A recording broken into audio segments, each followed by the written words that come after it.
Assalamualaikum warahmatullahi wabarakatuh. Perkenalkan, nama saya Anita. Saya mahasiswa semester 2 kelas D, Program Studi Pendidikan Bahasa dan Sastra Indonesia, Fakultas Keguruan dan Ilmu Pendidikan, Universitas Singapura Karawang.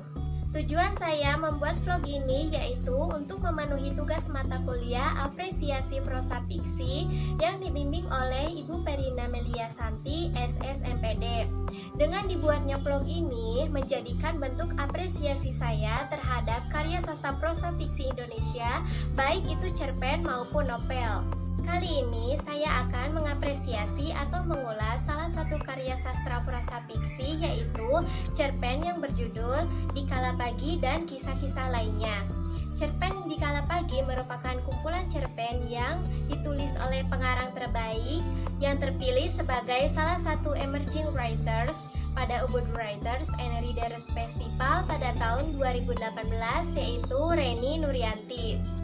Cerpen Di Kala Pagi ini terbit di Kepustakaan Gramedia Jakarta pada tahun 2019 cetakan pertama yang berjumlah 189 halaman dengan nomor ISBN 9726084811730. Cerpen Di Kala Pagi dan kisah-kisah lainnya merangkum 13 cerita pendek dengan beragam jenis tema.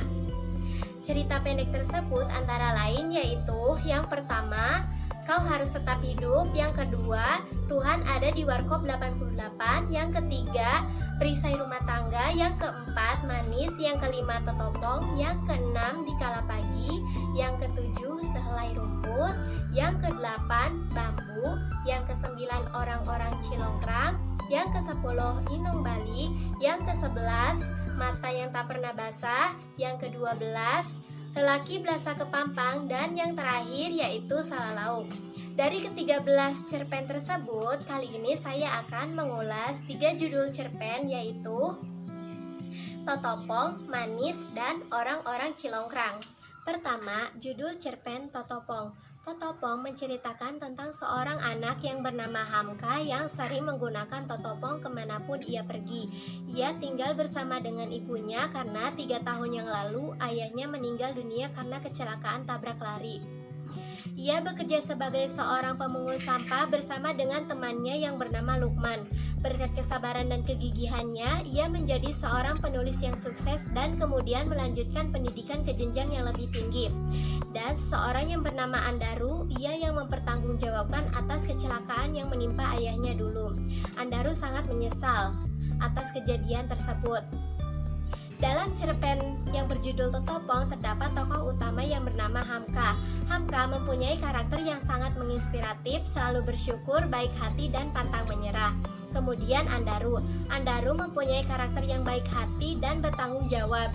Kemudian Ibu. Ibu mempunyai karakter yang tangguh dan hebat. Kemudian Ayah. Ayah mempunyai karakter yang sangat berdedikasi dan penyayang. Kemudian Lukman. Lukman mempunyai karakter yang selalu bersyukur terhadap apa yang ia miliki. Alur yang digunakan dalam cerpen tersebut menggunakan alur campuran karena cerita ini diawali dengan pengenalan dan klimaks dari cerita yang kemudian melihat kembali masa lalu atau masa lampau dan diakhiri dengan penyelesaian. Latar tempat di masjid, latar waktu sore hari, latar sosial, kesederhanaan. Sudut pandang yang digunakan dalam cerpen tersebut yaitu menggunakan sudut pandang orang ketiga. Kemudian bahasa yang digunakan dalam cerpen tersebut menggunakan bahasa yang sopan serta terdapat beberapa istilah bahasa daerah. Kemudian amanat yang terkandung dalam cerpen tersebut yaitu cinta bukan mengajari kita menjadi lemah tetapi membangkitkan kekuatan. Cinta bukan mengajari kita menghinakan diri namun menghembuskan kegagahan. Tema yang terkandung dalam cerpen tersebut yaitu pendidikan, sosial, dan moral. Kedua, cerpen yang berjudul Manis. Cerpen tersebut menceritakan tentang seorang gadis yang bernama Mardiam yang sakit hati karena pria yang ia cintai akan menikah dengan adiknya yang bernama Mardiana. Tokoh-tokoh yang terdapat dalam cerpen yang berjudul Manis yaitu antara lain Mardiam, Suryaman, Kang Miskun, Bapak, Sarman, dan Mardiana. Mardia mempunyai karakter yang baik hati, suka menolong, dan selalu menerima keadaan. Suryaman mempunyai karakter yang baik hati serta perhatian. Kang Miskun mempunyai karakter yang ramah. Bapa mempunyai karakter yang tegas namun penyayang.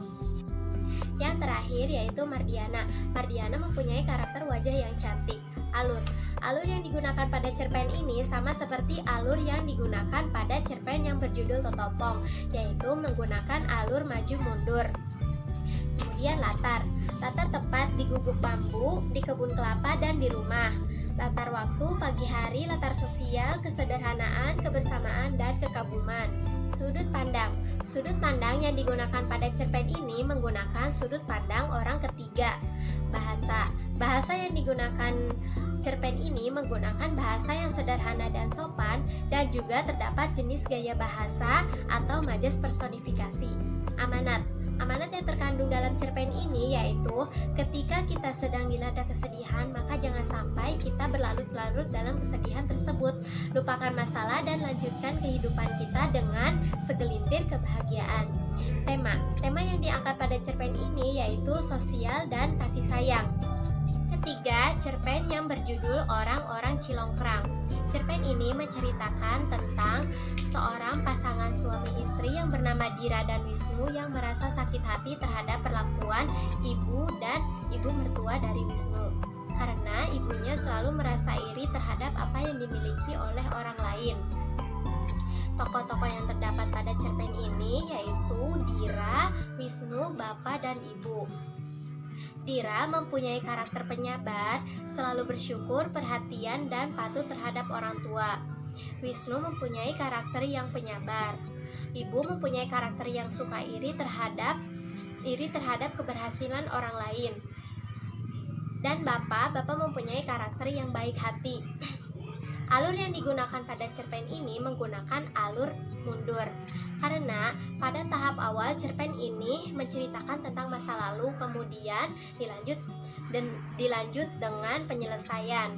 Latar tempat di desa Cilongkrang dan di rumah.